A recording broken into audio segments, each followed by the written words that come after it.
ऐसा हॉस्पिटल आपने आज तक नहीं देखा होगा। ये सबसे बीमार हॉस्पिटल है।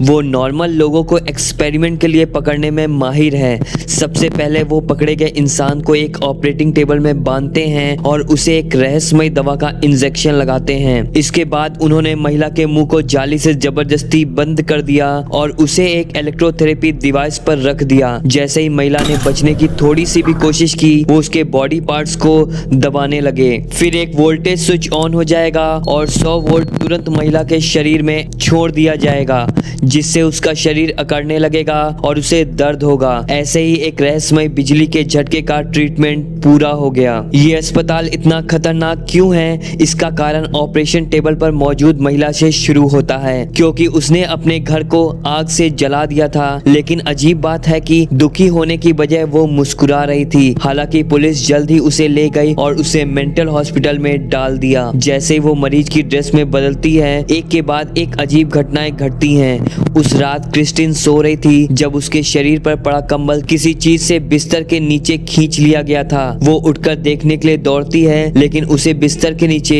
भयानक छोटी लोहे की बॉल्स की एक सीरीज दिखाई देती है। अगले दिन डीन क्रिस्टिन को साइकेट्रिक वैल्यूएशन के लिए बुलाता है, लेकिन क्रिस्टिन इस बात से इनकार कर देती है कि उसने घर को जला दिया है, जिससे डीन क्लूलेस हो जाता है और टेस्ट को कुछ समय के लिए बंद करना पड़ता है। हालांकि रात में एक अजीब घटना घटती है जब क्रिस्टिन नहा रही होती है और तभी उसके बगल में एक भूतिया परछाई दिखाई देती है। क्रिस्टिन को कुछ एहसास होता है, लेकिन जैसे ही वो अपना सर घुमाती है, राक्षस सीधे उसका गला घोटने लगता है। तभी नर्स उसकी चीख सुनती है और उसके पास आकर उसको नींद का इंजेक्शन देती है। फिर जब वो जागती है तो वो खुद को अस्पताल के बिस्तर पर पाती है, क्योंकि नर्स उसके सर पर रुई से पोंछती है। क्रिस्टिन हैरानी से पूछती है कि क्या हुआ, लेकिन जवाब देने की बजाय नर्स उस पर एक इंस्ट्रूमेंट लगा देती है। इससे पहले कि क्रिस्टिन रिएक्ट कर सके, वोल्टेज इंस्ट्रूमेंट ऑन हो जाता है। ठीक उसी तरह क्रिस्टिन को बिजली के झटकों का सामना करना पड़ता है। इस अस्पताल के तरीके इतने खतरनाक थे कि क्रिस्टिन जल्द ही अच्छी तरह बिहेव करने लगी। यहाँ तक कि उसने डायरेक्टर्स की बातें भी ध्यान से सुनी और बगल में मौजूद लड़कियों ने उसका विरोध भी नहीं किया। लेकिन तभी किसी इंसान के नाम पर लिसा ने चेहरे पर मुस्कान लाते हुए कहा कि वो अब ठीक हो गई है और अब वो एक नॉर्मल लाइफ जी सकती है। इससे पहले कि क्रिस्टिन उससे पूछ सके कि उसने ऐसा क्या किया, नर्स ने लिसा को व्हीलचेयर पर बिठा दिया। वो सदमे में बुरी तरह फुफकारती है, लेकिन कोई फायदा नहीं होता। इसके तुरंत बाद उसे एक अंधेरे कमरे में ले जाया गया, जो कि अलग अलग मेडिकल इंस्ट्रूमेंट से भरा था। लिसा ने तुरंत साइड पर माफी मांगते हुए कहा कि उसे ये नहीं कहना चाहिए था कि वो नॉर्मल है, लेकिन रहस्यमय आदमी ने एक न सुनी और सीधे 10 मीटर लंबी स्टील की निडल उठा ली। लिसा के सर में तुरंत छेद हो गया, जिससे उसे अपनी बातों की भयानक कीमत चुकानी पड़ी। जल्द ही सभी को एहसास हुआ कि लिसा गायब है। क्रिस्टिन नर्स से पूछती है, लेकिन नर्स ठंडे चेहरे से लौट जाती है। क्रिस्टिन स्थिति को देखती है और डेविन को छुपाने के लिए भागती है, लेकिन वो गलती से मुर्दा घर में आ गई। लेकिन जब वो दूसरे कमरे में आई तो मुर्दा घर की कैबिनेट से अचानक आवाज आई। क्रिस्टिन को लगा कि ये लिसा है, लेकिन लिसा ने मदद के लिए फोन फिर क्यों नहीं किया। लिसा को बचाने के लिए क्रिस्टिन ने साहस दिखाते हुए लॉकर का दरवाजा खोल दिया, लेकिन अंदर कुछ भी नहीं था। वो करीब से देखने के लिए आगे बढ़ी और अचानक एक काला हाथ उसकी ओर बढ़ा। वो इतनी तेजी से नहीं सोच सकी और भाग गई। जब उसे लगा कि वो सेफ है, तभी अचानक भूतिया चेहरा उसके पीछे आ गया और वो तुरंत बेहोश हो गई। जब क्रिस्टिन दोबारा उठी तो उसने खुद को वापस वार्ड में पाया, लेकिन डेविन के शब्दों ने उसे झकझोर दिया और कहा कि कल रात जो कुछ हुआ था वो सब कुछ सच था। लेकिन जोए इस बात पर विश्वास नहीं करती और जब वो शीशे में देखती है तो अचानक एक भूतिया चेहरा सामने आ जाता है। वो इतनी डर गई थी कि चिल्लाने लगी और छिपने के लिए एक कमरा ढूंढने के लिए दौड़ पड़ी। उसने सावधानी से अपना सर बाहर निकाला और देखा कि दरवाजे से बाहर क्या हो रहा था, लेकिन अगले ही पल राक्षस उसे ऑपरेटिंग रूम में ले गया। उसने बहुत कोशिश किया, लेकिन तब तक बहुत देर हो चुकी थी, केवल ये देखने के लिए कि राक्षस ने एक कॉलर लगाया और फिर स्विच ऑन कर दिया। बिजली ने तुरंत लड़की के पूरे शरीर को पकड़ लिया और जैसे जैसे वोल्टेज बढ़ता गया, लड़की करंट की चपेट में आ गई और झुलसने की स्थिति में आ गई। वोल्टेज बढ़ गया और उसके सभी ऑर्गन से खून निकलने लगा और उसके शरीर से